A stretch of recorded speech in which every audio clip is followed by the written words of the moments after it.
Hey guys, what's up and welcome back to Toe Tags Metal Reviews, and today we're giving you guys our first impressions of Royal Destroyer by The Crown.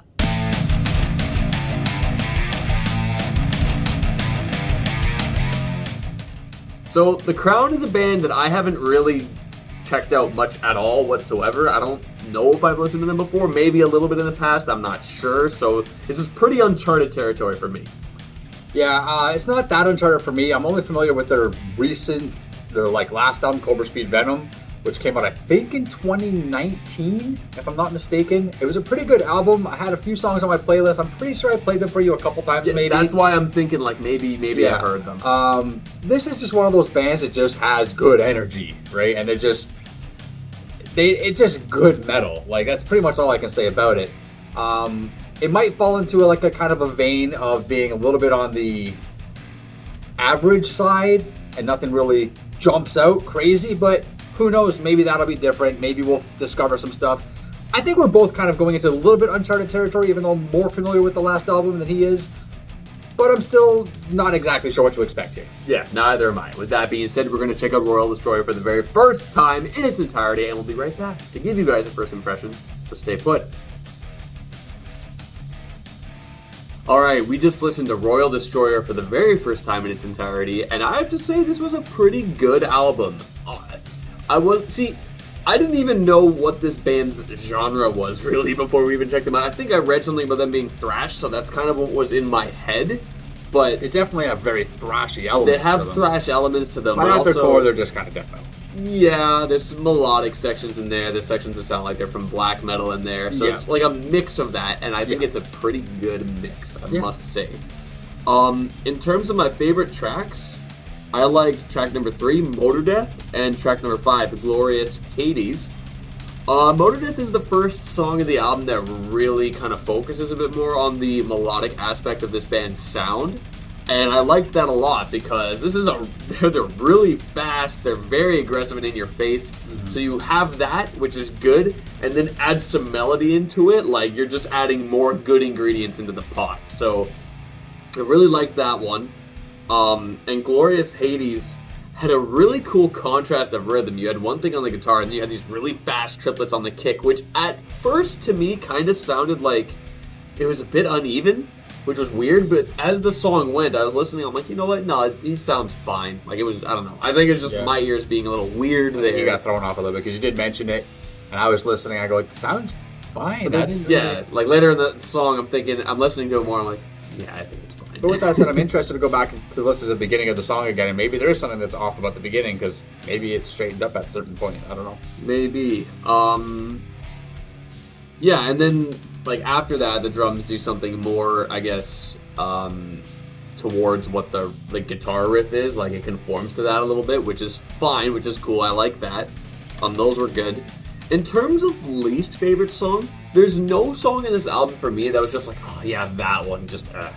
Honestly, everything was pretty good. I just kind of found not really a lot of it, but late in the album, I was starting to get the point of like, what else do I say? Nothing was really standing out at that point. So I was thinking it's either a case of one of two things. Either it kind of staled out and like hit a plateau, or that's just kind of fatigue. Because especially with an album like this that's so in your face, so crazy, and with so much energy, and some of these songs are a bit long for songs that sound like this too, like kind of pushing 6 minutes. A little over 6 minutes, yeah. You kind of get to a point of like your brain kind of like, okay, you're trying to find something super different about it, and it might not be, but the last few tracks, I was kind of just like, couldn't really say much, but that's not to say they were bad. I feel like that might have been the fatigue, or maybe I hit a plateau. I don't know. What do you think? I kind of agree with a lot of what you're saying, and it's not really that I couldn't say much, it's that I would be writing the same thing that I wrote for every other song. Yeah. You know what I mean? Like, the vocals sound great, the double bass is amazing, fast, and incredible. The guitar riffs are good, the solos are, flashy and cool. You can write that for pretty much every song. But do you want to write the same notes for every song? No. So what we try to do is write these things that stand out, these uniquenesses of certain songs.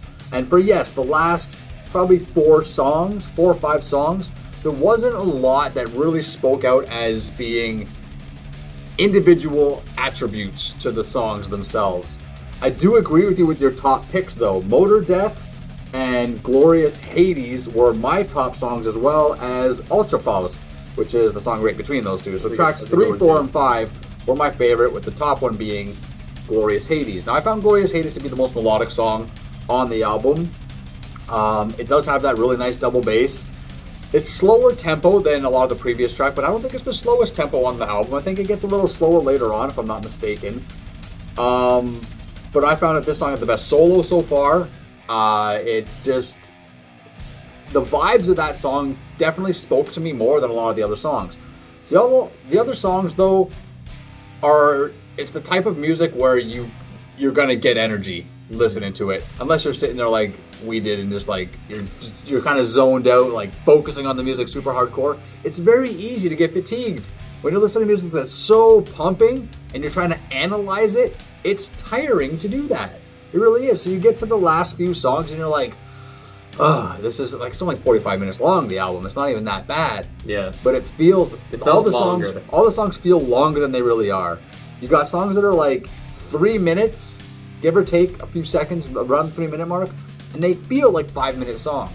But then you have a couple songs like the song Let the Hammering Begin, which is track number 2, and I think Motor Death, were like close to 5-6 minutes each. Yeah, and they didn't really feel that long. Not only that, but there's a lot of songs on this album that kind of start one way and end a different way. So like by the end of the song you think, well, how did this one start?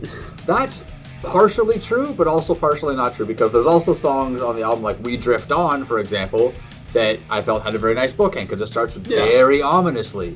Then that China hits kind of thing. Then it goes on through a few different sections. You got that marching drum section, then that kind of goes away, and then all these different things happen, goes on an adventure, and then it ends with this ominous sound again. So you got these bookends. But I do agree, there are songs that kind of just go on this roller coaster, then end not bookend to how they started, which is sometimes a little off-putting, but it doesn't always have to be that way. Yeah, there are some bands, some albums, and some songs where that is an issue, but I don't think that's an issue here. I just think that contributes to how long the songs feel, you know? Yeah, and I think we'll get a better idea with how these songs are laid out and the structure of them and stuff like that as we listen to the album more and more and more. Mm-hmm. And with that being said, guys, that's all we got for our first impressions of Royal Destroyer. Remember to like the video if you'd like it. Tell us in the comments below, what are your thoughts on this album? I believe it's been out for a week already, so we're a bit late to the party, but that's okay. Subscribe if you guys are new to the channel.